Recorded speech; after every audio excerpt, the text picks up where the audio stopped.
been 7 hours and 15 days since you took your love away.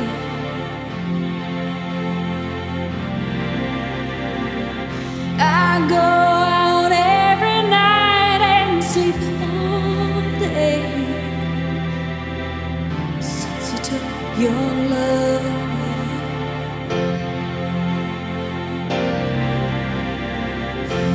Since you've been gone, I can do whatever I want. I can see whomever I choose.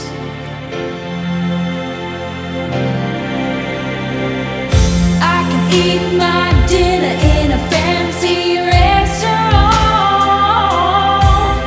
but nothing, I said nothing can take away this blues.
so sorry about that.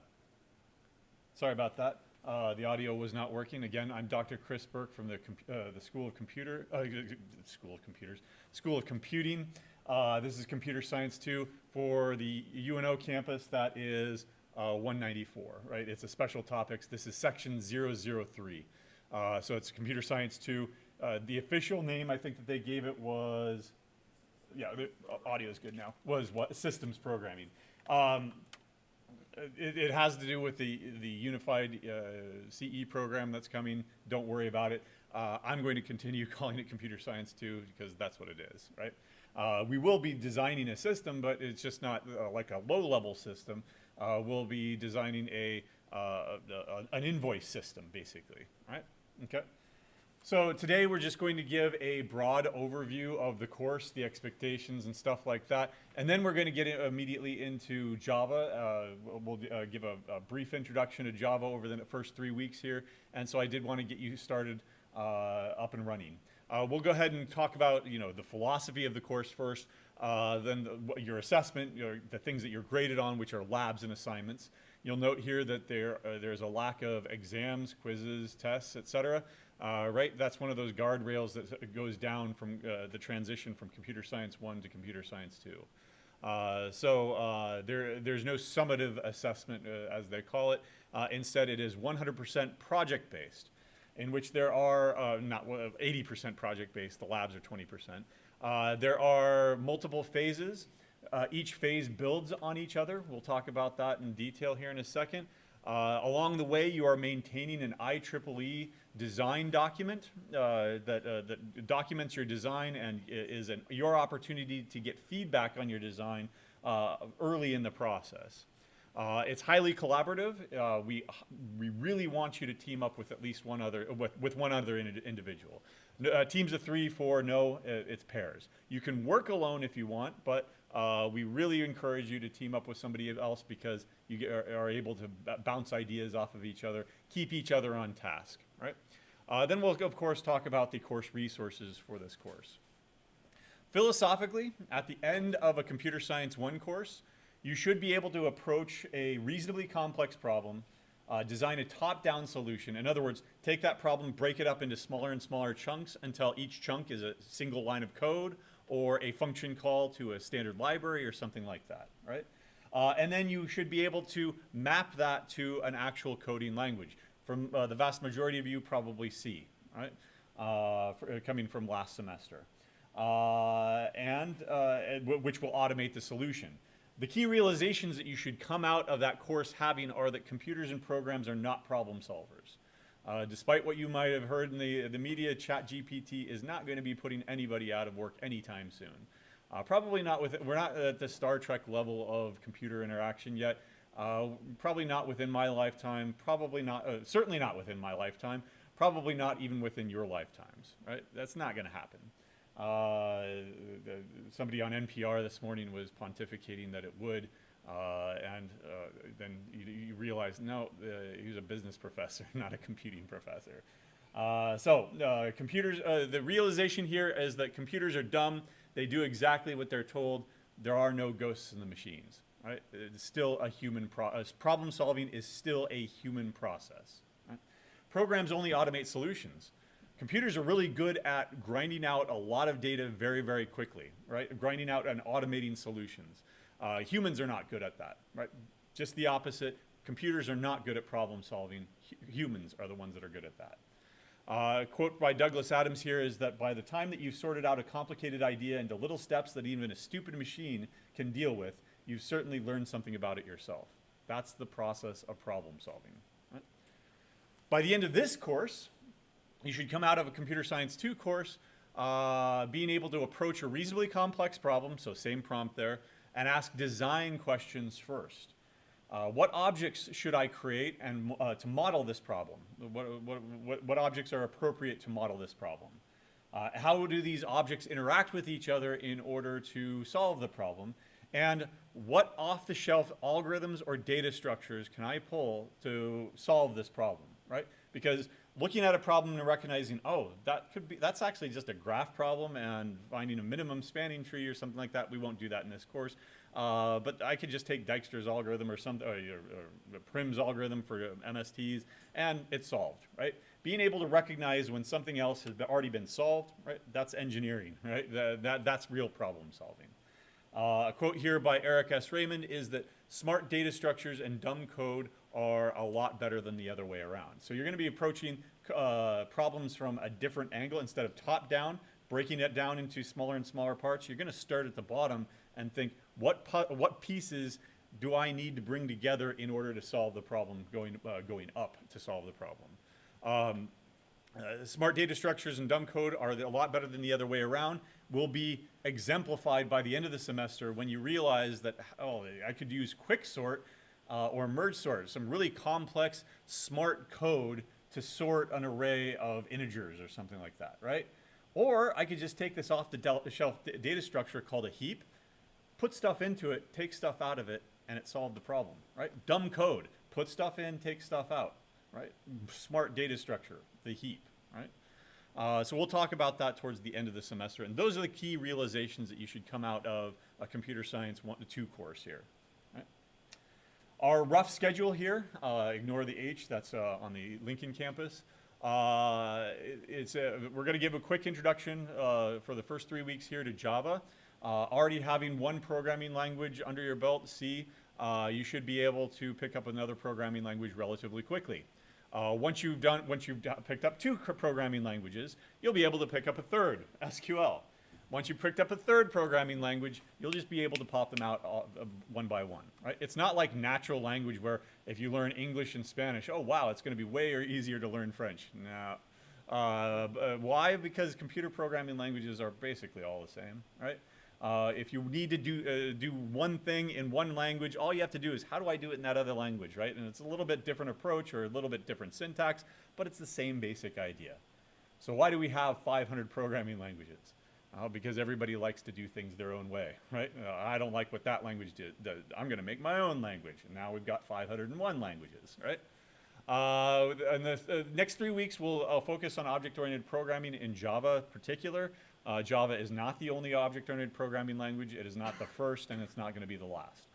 But it is one of them, and so we'll introduce the concepts, the 4 pillars of object-oriented programming languages, abstraction, encapsulation, inheritance, and polymorphism in the context of Java.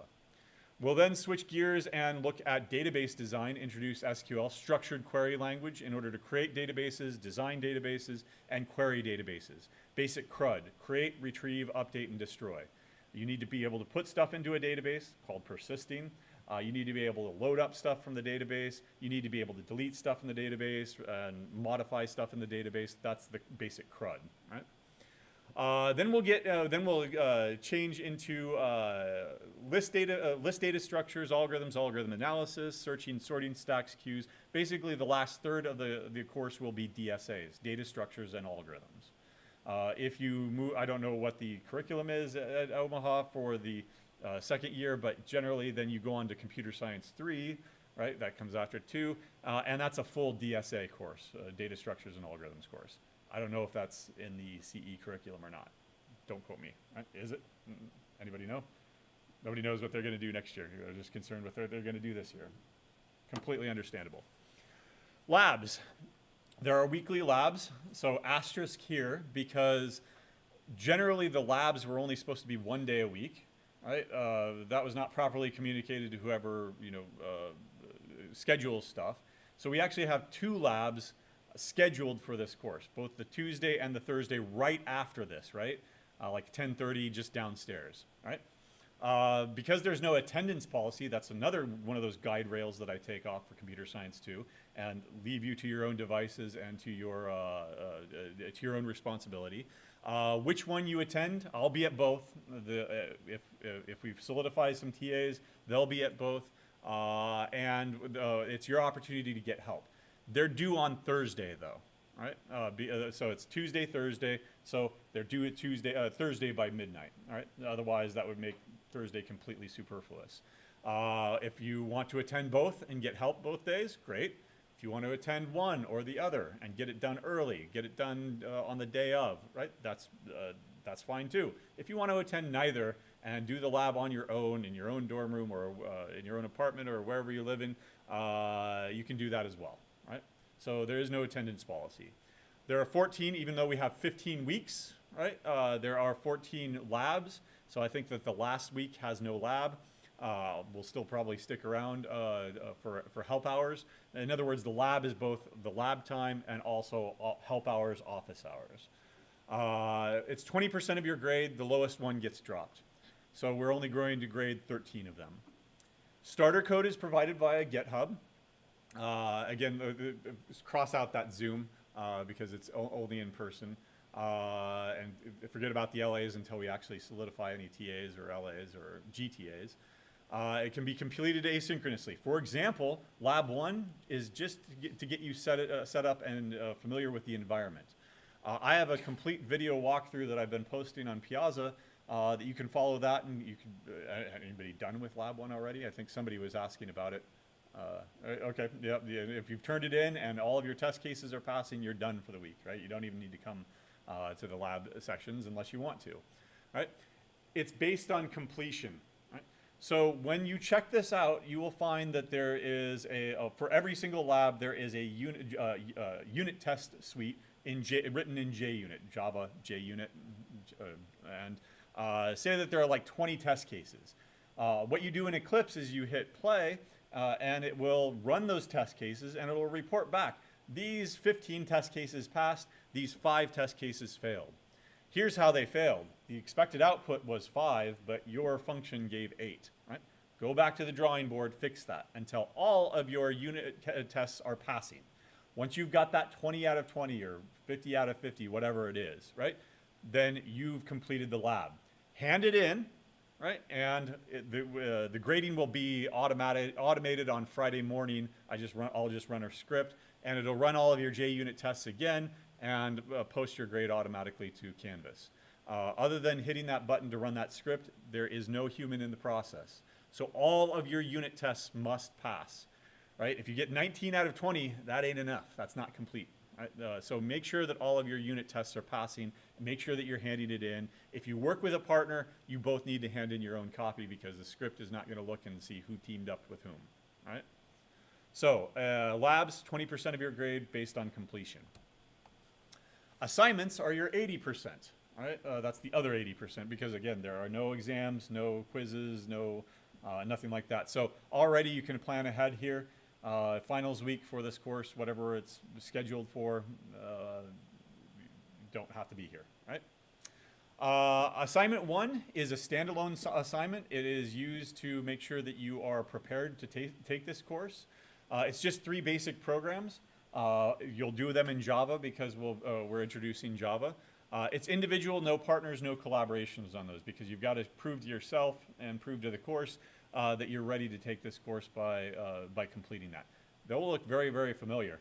I think 1 or 2 of them I took from last semester from 194. Like one of them is the corn silage estimator or something. I forget what the other 2 are. One of them is definitely new because something old, something new, something borrowed, something blue, right? 3 of those things at least, right? After that, assignments 2 through 7 are your project. Each one is a phase. For example, in the first phase, you will design your objects and do some EDI. EDI is electronic data interchange. You'll be loading up data from a CSV file, a comma-separated value file. You will then create your objects for modeling the problem, and then you will dump your objects to another format, interchange format like JSON or XML, or both for bonus. Right? Then in the next phase, you will take all of your objects and make sure that they interact with each other to produce some reports. Then you'll design a database. Instead of loading that up from that flat file, that CSV file, you'll be designing a database to hold all the data. Then you'll write code to load from that database. Then you'll write code to persist or save to that database. And then finally, you'll design a list data structure and integrate it with your projects to produce more reports, right? Who had the most sales? Which store had the least sales, right? Et cetera, et cetera. Least number, dollar amount in sales. Assignment 8 is written. It's theory, data structures, algorithms, because the last third of the course is DSAs. So you'll write that probably by hand. Do it by, if you want to learn LaTeX, go ahead and use that. If you want to do it in Markdown, great, whatever you want to do. Otherwise, it's PDF, you hand it in through Canvas. Right? Don't worry about that, that's like 15 weeks away, right? So more about the project. Again, it's a multi-phase themed project this year. The project that I created was a B2B, that's business to business. So it's a business, not like Walmart that is for consumers, like individuals, but it's a business that sells stuff to other businesses, right? It's an agribusiness supply invoice system. I think I called it Farm Mart instead of Walmart or something, where they'll sell tractor equipment or lease tractor equipment. They'll sell seed or fencing or something like that. Anything that could be used on a farm, they specialize in. It's all fake data anyway, right? Don't mistake me for an agribusiness expert at all. It's a contrived problem, just like each year, right? Each year it changes. Financial asset management systems. I think last year or maybe 2 years ago, it was like basically a gamers, right, where they sold video game equipment and stuff. Anyway, each phase is graded based on correctness and design. See the rubrics in each handout. Design here, I should emphasize that. Correctness is generally only worth about 20-30% of each one of those grades. Design is way more important, 60-70% of the grade. So it's important to have a good design, and to help you along to make sure that you have a good design, we are requiring you to keep track of a living design document. 1 week prior to each phase, you will be drafting this design document. We give you a professional example from a company called Deloitte. We also give you a Word template to use, along with, in each section, we tell you what should go in each section. And you're going to hand in a draft. That draft is going to be utter garbage on the first draft, I'm sure. Second draft is probably going to be garbage, but it's going to be a little bit better. Third draft is going to be garbage, but still better yet. We're only going to grade the last one. You do have to turn in these drafts. The drafts are basically completion. As long as you're not turning in, a blank page or something like that, we'll give you that 5 points. Small amount of points, but to encourage you to actually hand it in. As long as your document is coherent and gives us at least an idea of what you're planning for your design for that phase, we can give you feedback and say, don't use that inheritance because that's wrong, right? That's not really modeling the problem. Or you forgot about this part of the project, right? Where is that in your design document? You're going to run into a roadblock later on by not having that in there, right? Or you really shouldn't have 5 tables when it's really only when you should use a single table inheritance strategy. We're going to give you that kind of feedback, right? High-level feedback, so that informs you as to your design. Because if you have a bad design in, say, phase 1, guess what? You've accrued, something called technical debt, right? Technical debt is usually, we need to get this out. We need to ship this, right? Video games are notorious for this. We just need to go ahead and publish it right now because we need those sales. And it has 5,000 bugs, right? You've accrued technical debt that you have to go back and fix things. You did it really, really quick. And so you took out a loan on your time, right? I did it quick, and so I didn't invest the time up front to do it right the first time. Therefore, I'm going to have to find time to do it right. Where is it? Where is it? No, it's later. Basically, the quote is, you either have to find time to do it right the first time, or you're going to have to find time later on to do it right? You're going to be fighting your bad design in phase 1 all throughout the process, or you're going to go back and refactor it and change it and fix it so that you're not fighting. Either way, you've taken out a loan on your future time. Loans accrue interest, right? And every hour that you skip and take a shortcut, that's probably going to accrue 2 hours of interest later on or something, right? Again, that's just hand-wavy numbers. All right. So drafts are your opportunity to get early feedback on that design. And hopefully, usually the turnaround is like 2 business days. So when you hand it in on that Friday, hopefully we're back to you on Tuesday so that you hand in you have time to fix anything or change anything for the next Friday when you actually turn in the that phase. Right? All right, collaboration. We want you to pair up, right? You can work alone if you want to, right? That's perfectly fine. Not everybody, at least at this stage, works well with others. I'll just tell you now that it's a fact of life, right? You're going to be working in teams in your careers if you're going to be doing any significant amount of development. So it's good to develop these soft skills now, right? How to communicate with others, how to be diplomatic in your communication, how to be effective in your communication.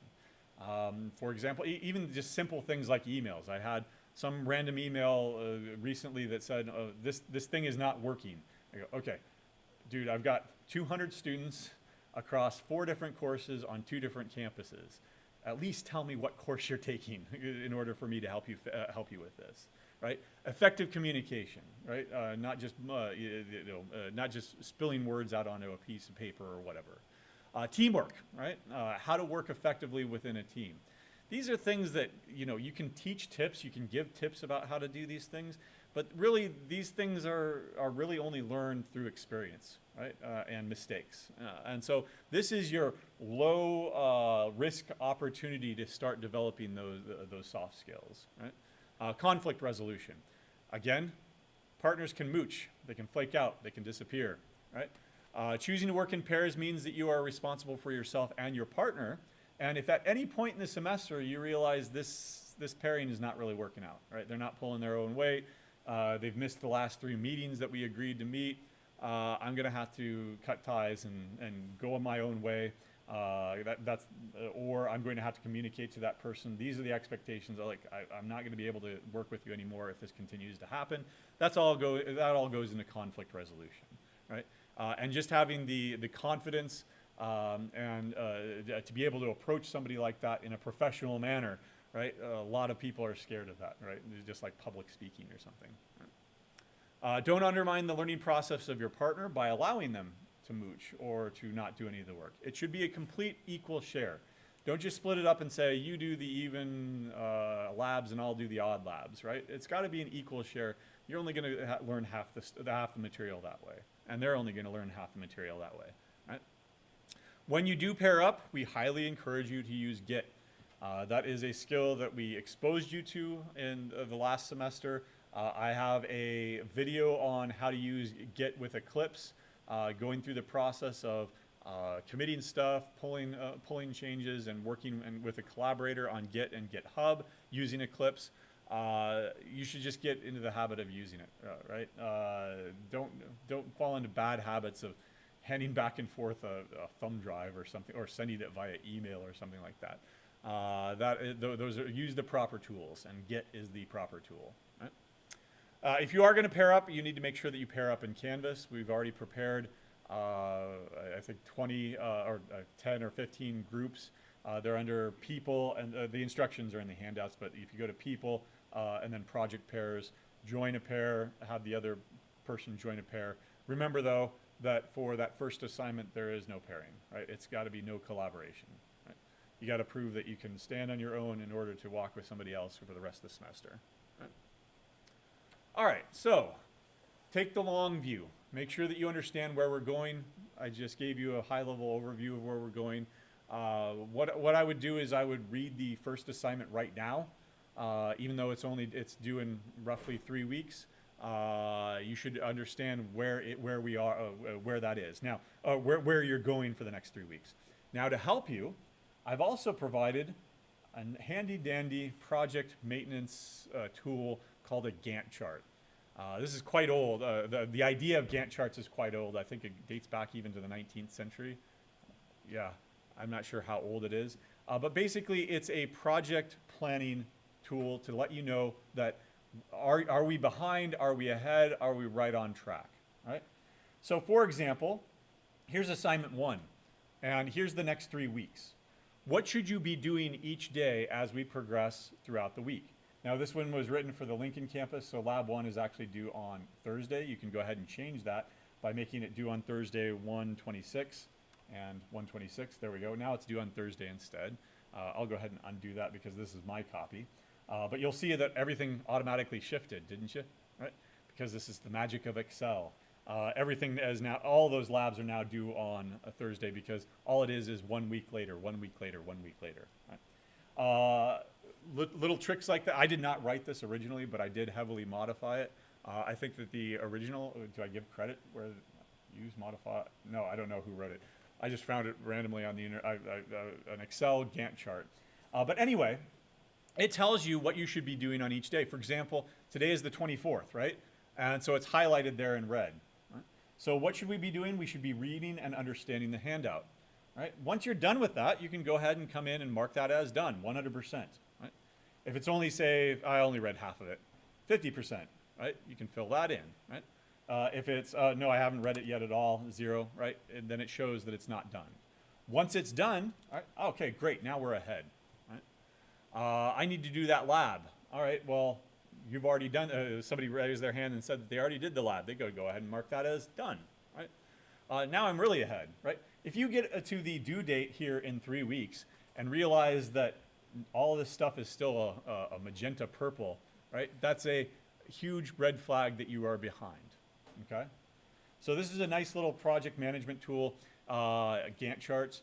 If you want to, you can use it. It's not required. I'm never going to look at this, but it is a good way of keeping track of your stuff. Now, if you've learned to keep track of stuff other ways, for example, I use Google Tasks in Gmail, right? I set up a recurring task. You have to grade the labs on Friday morning, right? Okay, yep, good. I remember to do that, right? And then I mark the task as done. Or just a simple text file that has a bunch of to-dos, right? Or linking into Canvas with your whatever calendar system you use, and then rely on Canvas to give you notifications of when things are due, right? But this one is a little bit more fine-grained because what's next? Well, on Thursday and Friday, you should probably be outlining your programs. Not writing code yet, but outlining them, right? In fact, if there's one of the programs that you did last semester, just go ahead and pull out your C code and go back to it and outline, okay, well, I opened the file, I processed line by line for each line, I did this, right? Change it into pseudocode so that you can then translate it over to Java later on, right? Lab 2 next week, designing your test cases, right? For handing them in. A rough draft of your code, right? It might be buggy, it might not work 100%, but you have a full week here to debug and go back and refactor and change it and fix it, right? As long as you have that first rough draft by the end of the second week. You'll note here that the weekends, there's nothing scheduled on there because I don't expect you to do anything on weekends. If you like working on weekends, fine, go ahead, right? This is your chart. You can use it however you want. It's a Gantt chart. It is available on GitHub. We'll take a look at that in a second here. Don't save. All right. So let's go back over here. Start early. Again, make sure that you have your design on paper. On paper being your design document, so we can give you feedback. Design your test cases before coding because design comes before. That's TDD, test-driven development. A test case is a known input-output pair. So for example, for that corn silage, right? You would just simply work it out on a piece of paper that if it was 50% full and whatever, then I would have so many metric tons of corn in there according to the formulas that we were given, right? So you've got your input, you've got your expected output. Now go code your program and give it that input. Do you get that expected output? Design those things first so that you understand the problem. The process of designing a test case lets you figure out what you need to do, right? So it is part of the process. Use proper debugging techniques. I will show you, I showed you GDB last semester. I'll show you how to use the debugger in Eclipse at some point. Remember, take the long view. Remember Eric S. Raymond here, smart data structures and dumb code are a lot better than the other way around. If you are writing 100, 200, 300 lines of code and then clever code, really long verbose code on, you know what, you could have probably just used like a list data structure to do that for you, right? Then throw out that 300 lines of code and replace it with a proper data structure. Don't accrue technical debt, or if you do, understand that you're going to be having to pay pay interest later on your time. Right? Attend help hours, attend early. Hopefully we'll have a GTA and an undergraduate LA for this course to be determined. Right now it's just me. So let's get into the resources here. Canvas, everybody should be have received an invite to Piazza, which is our online web forum. GitHub, there is a textbook for this course. It's mine, it's OER, in other words, it's free. So you get what you pay for. Unfortunately, I do not have an introduction to Java. In that textbook, the CS1 textbook that I have from last semester, not Zybooks, but my textbook, has complete Java documentation. Object-oriented programming, I don't have a chapter on that yet, but all the others I do. So when we get to databases, database design, there's a whole chapter on that. SQL, there's a whole chapter on lists and list-based data structures, and then trees. Yeah? So you had a textbook last semester that... It was not the Zybooks textbook. That's not mine. There was the suggested readings in Canvas. From computer science, well, it's just computer science 1. It's not a clever title. I'll link to it in Piazza if you want it. But basically, it's the textbook. It introduces programming topics or concepts in a generic manner, and then it has 3 sections: one on Java, one on C, and one on PHP. Right. So if you want to learn PHP, you can. Right. Otherwise, I have pre-prepared videos, again, except for object-oriented programming. I have pre-prepared videos on YouTube. For example, I've got like 14 videos on an introduction to Java that you can watch in parallel as an alternative or as a supplement to the actual lectures in which we'll be covering Java. Right? Otherwise, check out the course webpage, in other words, Canvas for schedule, help hours, syllabus, policy, etc. Right? That is the last time you will see me use PowerPoint. So let's take a look at those. Here is the Canvas layout. You'll see that everything is organized with respect to modules here. First of all, there's just the basic course information. Getting help and instructor info, it's just me for now. And I don't have an office over here at PKI. Instead, the office hours, the help hours are going to be those lab hours. And then other resources here. Each module is separated out by weeks. For example, today we're giving a course introduction and Java basics. When we are done with this live stream, I will go back, pull the link, because the recordings will be available, and I will update it here so that you can always go back to an old lecture. Fingers crossed, you can always go back to an old lecture, assuming that there's not an equipment failure. On Monday, I had a major equipment failure and nothing worked. I couldn't even get the room PC to work down in Lincoln, and so I had to go to the whiteboard and do what I just did, right? And certainly I was not demonstrating Java there. But otherwise, there's Lab 1.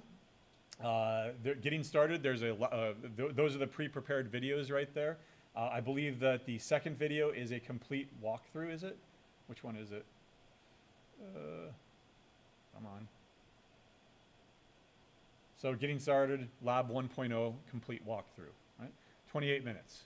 I walk you through every step of the process, from checking code out from the GitHub, installing Java, installing Eclipse on your own machine, checking out code from GitHub, writing the code, modifying the code, testing the code by running the JUnit test cases, going back and fixing things if they aren't 100%, taking your source files, handing them into the grader, and running the grader itself, right? So there's a complete walkthrough there for Lab 1.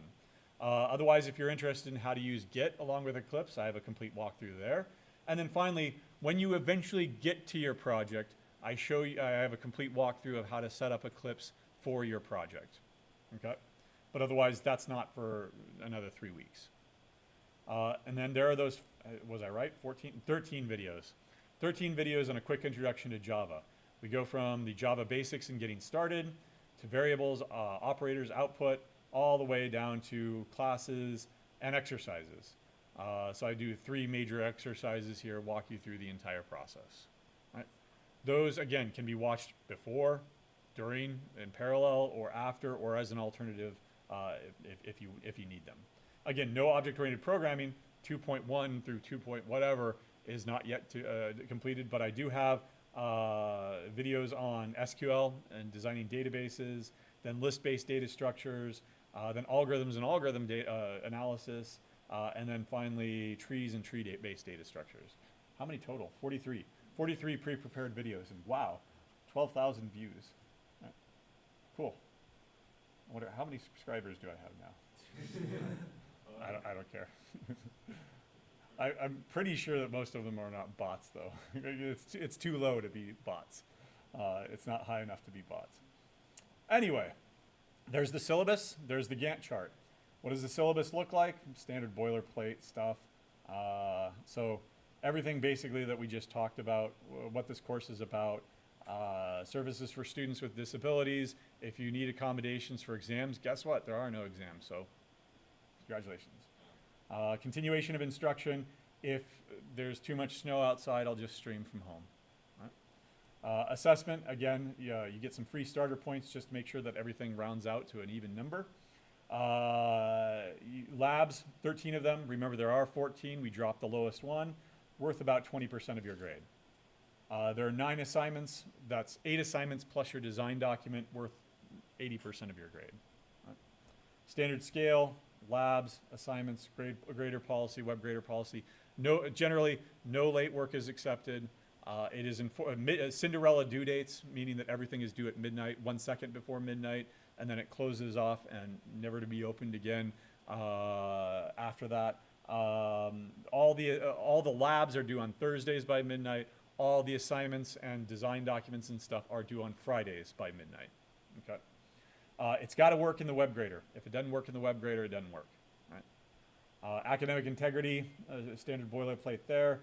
Communications, getting help, etc. Questions so far? No. Otherwise, your assignments are also hosted here.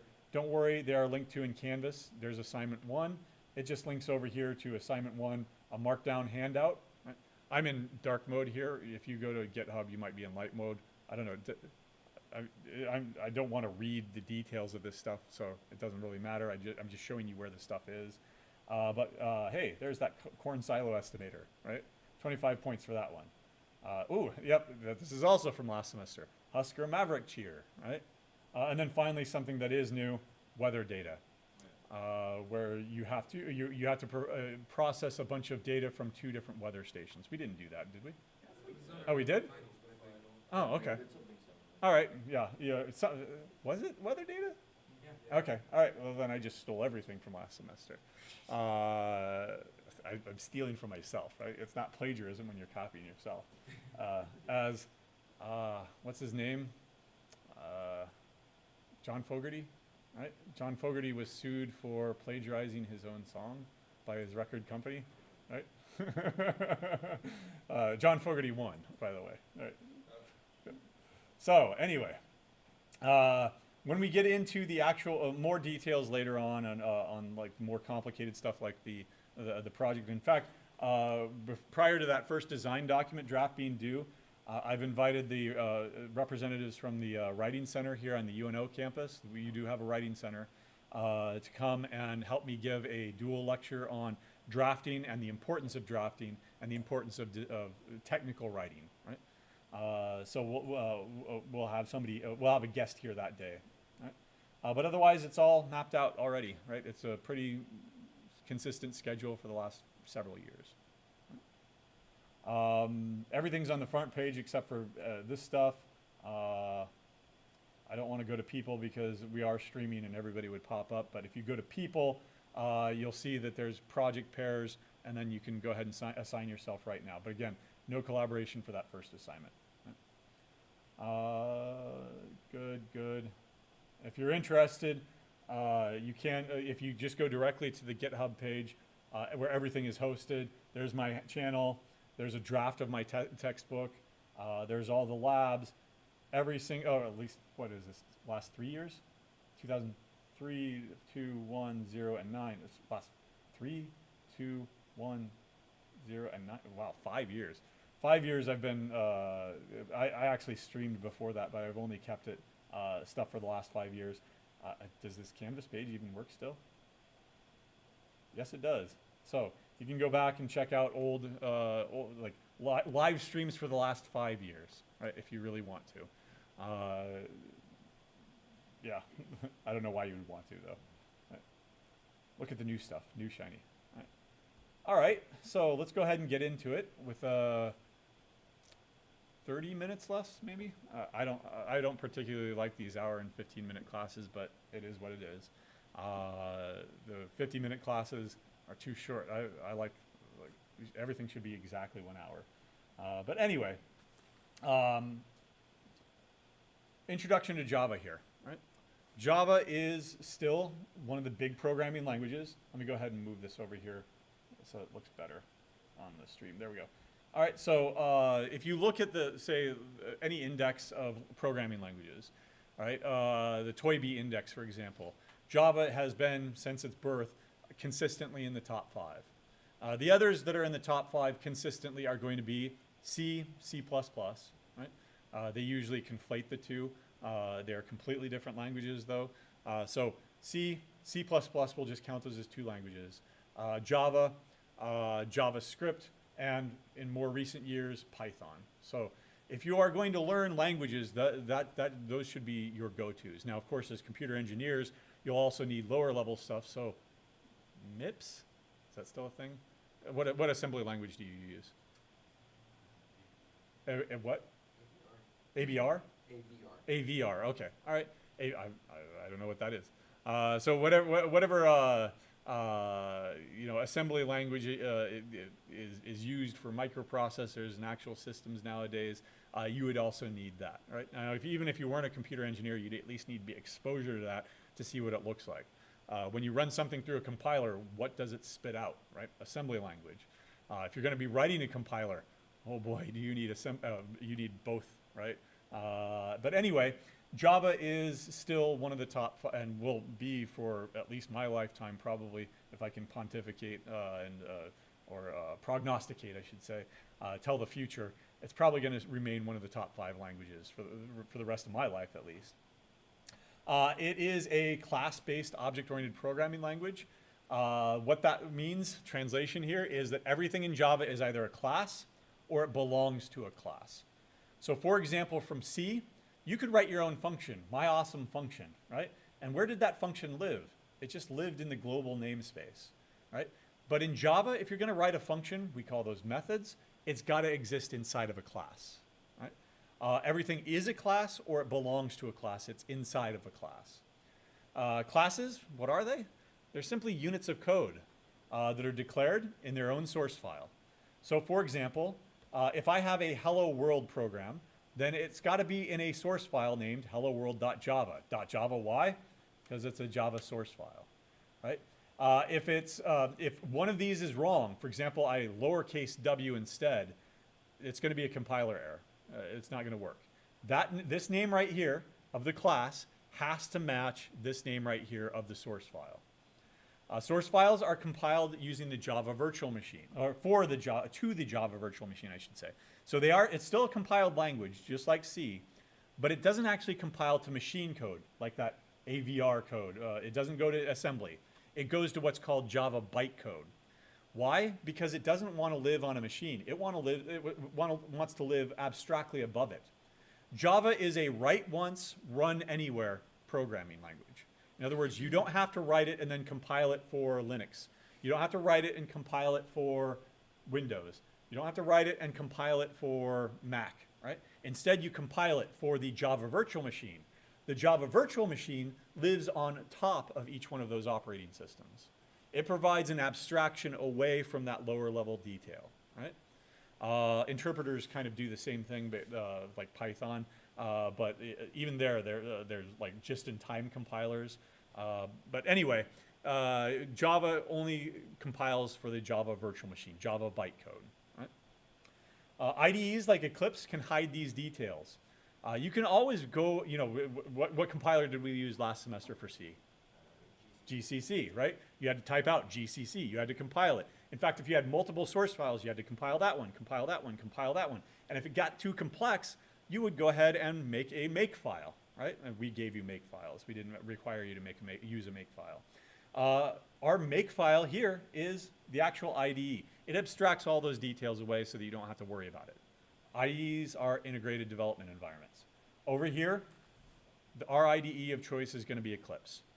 If you want to use something else, go ahead. BlueJ is common in like K through 12. JGrasp is also common in K through 12. Anybody do Java in AP or high school or anything? Usually, Java is usually their go-to. What? Anybody do anything in high school? What? I took a Python? Yeah. Okay, Python, JavaScript. Okay. Anything else? C++. Wow, in high school? Oh wow. Is UNO Omaha area? What year was this? 2001. Oh, okay. Cool. All right, neat. I don't think that you'll find that today. And even so, 2001 C++ ain't 2022 or 23 C++. It is way different. Anyway, let's go ahead and get started. This is something that you're going to be doing in your lab anyway. But I'll go ahead and create a new Java project here in Eclipse. I've already installed Java. I've already installed Eclipse. We're past that. And so I'll go ahead and call my project ECEN 149 because it's for this course. Right? By default, this little guy out down here is going to be probably filled in. Make sure that it's not. Right? This module stuff was introduced in Java 9, and it's only caused problems for turning stuff in. Just go ahead and make sure that this is not selected when you create a new project. Okay? Finish that up. Oh, by the way, I wish I had not finished really quick. Let's go ahead and delete that.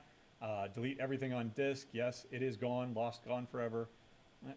Let's go ahead and go with new Java project and ECEN 194. Oops, 194. There we go. You'll note here that I'm using Java 17. We recommend that you use Java 19, which is the latest version. You can use either one because Java is nearly 100% backwards compatible. They bend over backwards to make sure that Java code written 20 years ago can still run on JVMs today, because that was one of the core principles of Java. Write it once in perpetuity, right? You do not have to worry about rewriting that program ever again.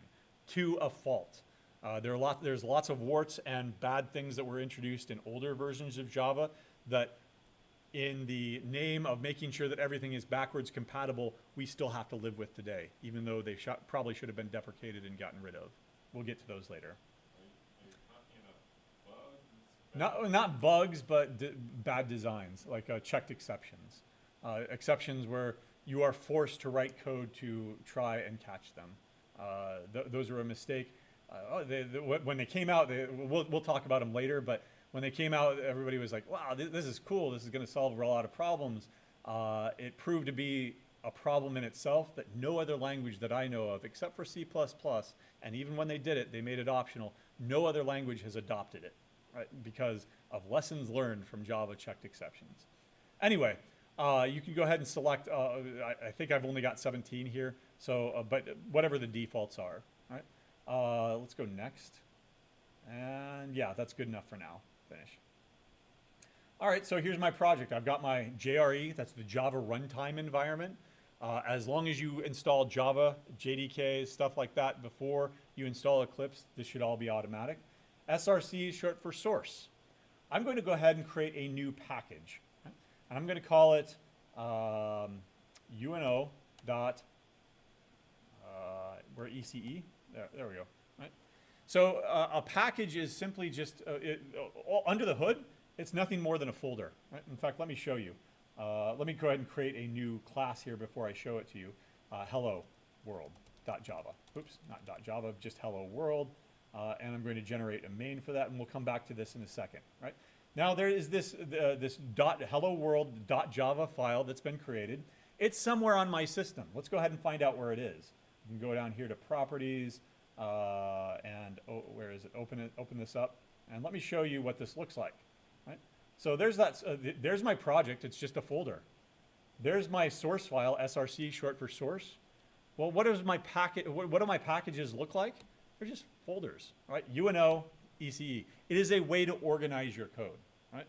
So, and prevent conflicts. For example, if somebody else wrote a Hello World program, it would not be able to live in the same program, same package.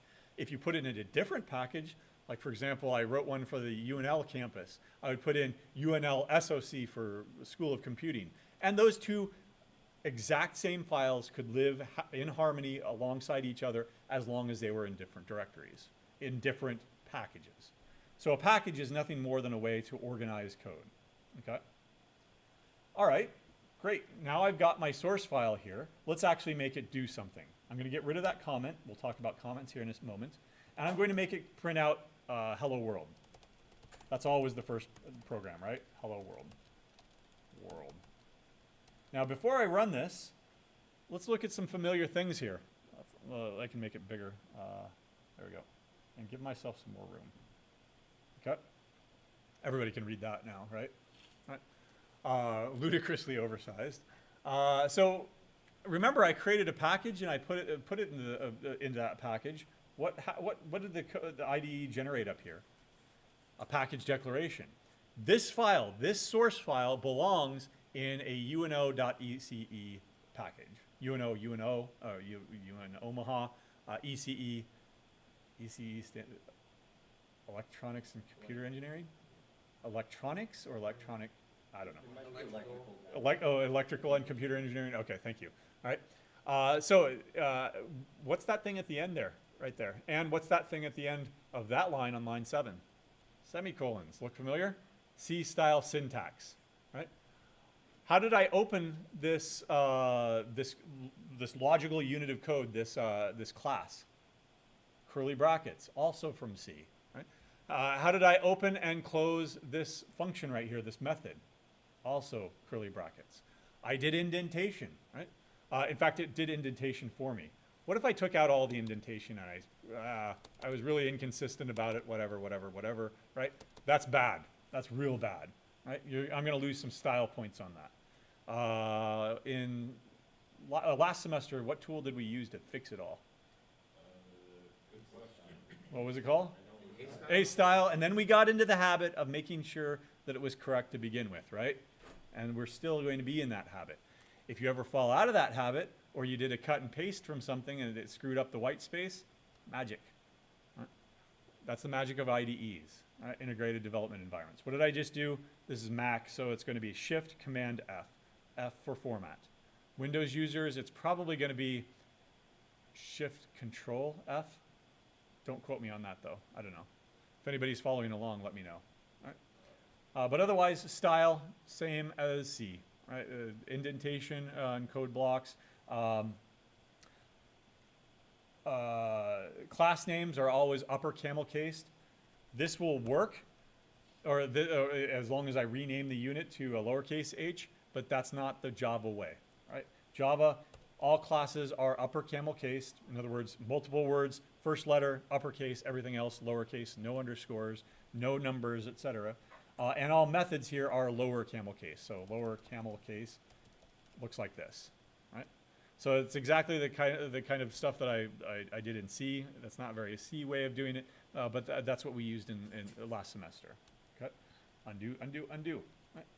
Because this has a main, hey, that looks familiar too. To make a program executable in C, what did we have to do? We had to write a main function, right? Because that's the main starting point, the main entry function to a program. If it doesn't have a main, minor, there we go, then it's not runnable. Let me go, how do I run something? The play button. If I don't have a main, it's not runnable. Right?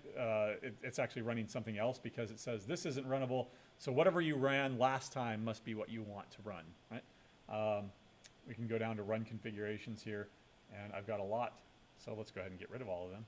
Hey, I wonder what those run configurations are for. Me writing your assignments and doing the assignments so that I make sure that the assignments are correct. And let me get rid of them all. There we go. All right, so if there's no main, right, it's not runnable. Let's go back over here to the console, and it's wrong, right? There's nothing I can run here. So let me go ahead and restore that main. If I use anything else other than public static void main string args, it's not going to be a runnable Java file. That's perfectly fine. the math library is not runnable, right? If you want to do something like, say, double x is equal to square root of 2. This is what it would look like in C. What does it look like in Java? Because it's an object-oriented programming language, everything is a class or belongs to a class. The square root function belongs to the math class.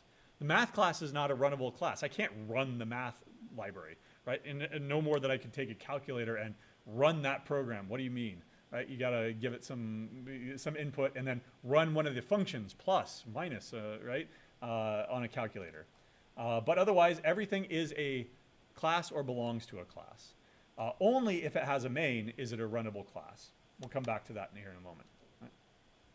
Right? Down here is all of your output in the console. You can go ahead and clear it by using these X's. Right? Give myself some more room up here. Right? Otherwise, let's take a look at the actual line of code here that is running. Right? System.out. Right? So system is a class. .out is actually a file stream. Right? Remember, file I/O from last semester, everything is a file. All right? That a directory is a file is a file, a program is a file, right? And so you can write out the standard input, mashing your keyboard, that's a file. It's a buffer that holds, if I type ASDF, that goes into, that gets read into a buffer, that buffer is a file. If you're doing output, standard output, then you are outputting to a file. It just happens to output to the console down here. So what is this thing? It's the standard output, your screen, your console. Just like if in C, if you were to do printf, what does it print to? It prints to the standard output. The version of that here is system.out. Now, is there a printf? I don't know. We'll find out here in a moment. But what do you think this stands for? Println instead of printf. Print a line, right? Why didn't they just write line? In fact, if they were consistent about it, it should have been something like this. Right? That's one of those warts. Right? So ln, short for line. You're not paying by the character even in 1995 when Java was born, right? Why did you do that, right? That doesn't make any sense.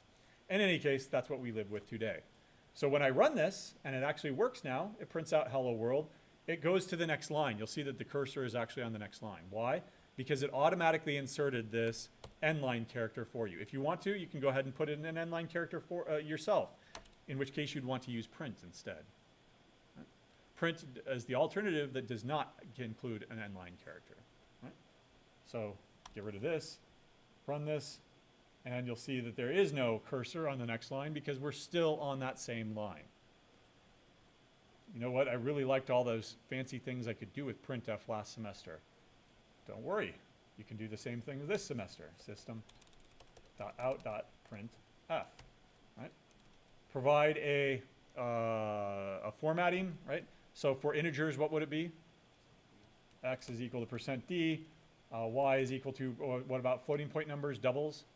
Percent floating point numbers, F, right? And then you can put in modifiers, right? 10.2 for money, right? And then Z is equal to %S. %S for what? Strings, right? So of course now I need those variables. Let's create some variables. If you want an integer variable, what is it going to look like? Int X is equal to 42. No difference between C and Java, right? Right? You got to. This is a different class until 10:15. Yeah, yeah. So yeah, zero difference between C and Java. Right? So all of your integer knowledge, cut, paste, you're done. Right? What about doubles? Also no difference. 3.14159. There we go. What am I putting? Oh, okay. No difference as long as you spell it correctly. Right, there we go. Syntax highlighting, right? Those built-in types are in this nice little magenta, right? Everything is ended with a semicolon, etc. Strings. Right? What about strings in C? Yep, character arrays. I'd have to do something like char star, right? Char star S is equal to, here's an unmodifiable string, hello world. Right? Or let's go goodbye. Goodbye. Byte. Is that going to work in C or in Java? That'll work in C, yes. Right? Is that going to work in Java? Nope. Why? We don't have pointers in Java. We don't have memory management in Java. We don't have malloc. We don't have free. We don't have any of those low-level details. All of that is taken care of by the Java virtual machine for us. And in case you say, oh, well, why does anybody use C anymore? It comes at a price. Right? Java is not a performant programming language. Right? If you're going to be doing some major number crunching kind of stuff or embedded systems, don't use Java. Right? And Python's even worse. Right? Say what? So it can do the thing, but it can't do it efficiently? Yeah, I mean, so memory management is what's called garbage collection. So it has to keep track of every single piece of memory that gets allocated, and it has to keep track of every single reference to that memory. And so that it knows that nothing else is referencing this, therefore it's garbage, it's available to be cleaned up, right? That management comes at a cost, like a huge cost, generally. Huge, small, whatever. It's all relative, right? If it just results in, like, 1 second load time for your web page instead of 0.5 seconds, who cares, right? But if you're flying a drone and half a second is important because it's a real-time system and you need to adjust for the wind that you just detected that's coming up, right? You can't afford that half second, otherwise it makes the difference between that drone being crashed or surviving, right? So it all depends on the context. The nice thing here about Java, though, is that we don't have to worry about that stuff. String s is equal to goodbye. A string is a built-in type. You can assign it values using double quotes. Single quotes, no. Single quotes are for single characters, just like C, right? That's not going to work. We need double quotes for multiple characters, right? And now let me go ahead and print all of these things, x, y, and s. There we go. I should have said that s is equal to. There's our good old friend printf. Take all of your knowledge from last semester using printf, all of the modifiers, everything that you've done before, and go ahead and cut and paste that knowledge here. You see the effect of 10.2? It only printed two digits of accuracy, but it printed 10 columns. So because it was 3.14, 4 columns there, how many columns are over here? I don't have enough fingers anymore, but 6. Right? Right? All those little tricks that you can do. Okay. So there's our first program. Let me bring it over here to the notes. And let's start making observations to end it today. All right, so C style syntax. Java, sorry. There we go. Java has C style syntax. In fact, that was one of the design principles when the Gosling, I think, Gosmer, I forget what their name was, that created Java. But I think it's James Gosling. I think that's it. Anyway, he had 5 principles that he designed it with. One of those principles was it needs to be familiar. And so he just took C-style syntax and went with it. Now let me give myself some more room here. Text. So that it pops up. Sorry about that. There we go. So C-style syntax, right? We have blocks of code delimited by opening, closing curly brackets. Executable statements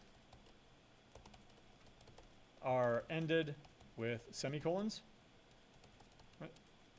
Other languages that are not like that would be, let's say, Python.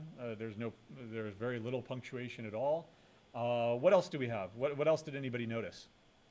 What about comments? What do you think? Exactly the same, right?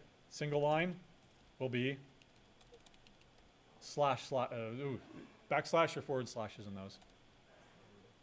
They're forward. Why? Because you're standing. You read left to right, so you're standing right here, and the guy's leaning forward. There's your forward slash. All right. Single line. Right. So multi-line comments would be / star foo bar baz star / Right? So let's do that over here. Let's say print hello world. Okay? There's a single line comment, right? Make some dummy variables so we can use them. Oh, hey, look, cool. What happened when I just hit enter? It auto-completed for me, right? Did you see that? Multi-line comment, begin like that, enter, enter, enter. Not only does it complete it for me, but it puts these nice little stars in a vertical line. Why?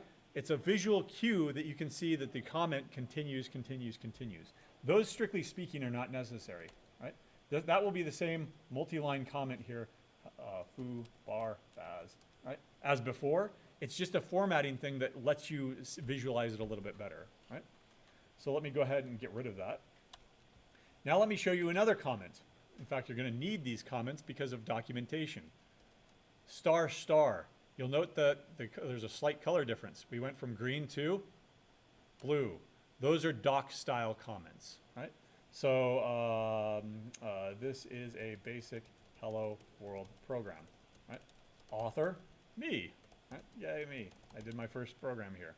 Date, 2023. Got to get used to that. Still 1 month in, and January 2020, January 24th, and then purpose, but that's above, right?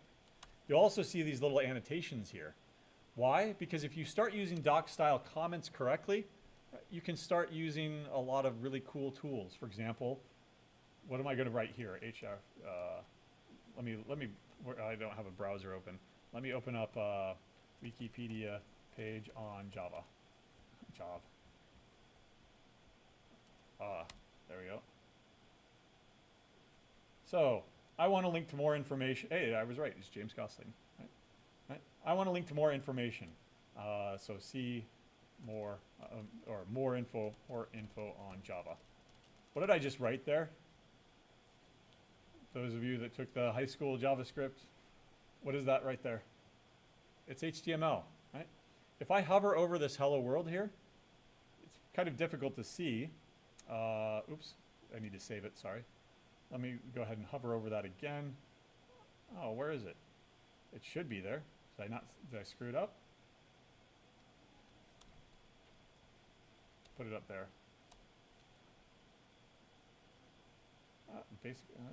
Okay, why are you not working? Usually it works. Anyway, you can embed HTML, you can embed style stuff. For example, variables can be denoted with a code, X, there, code.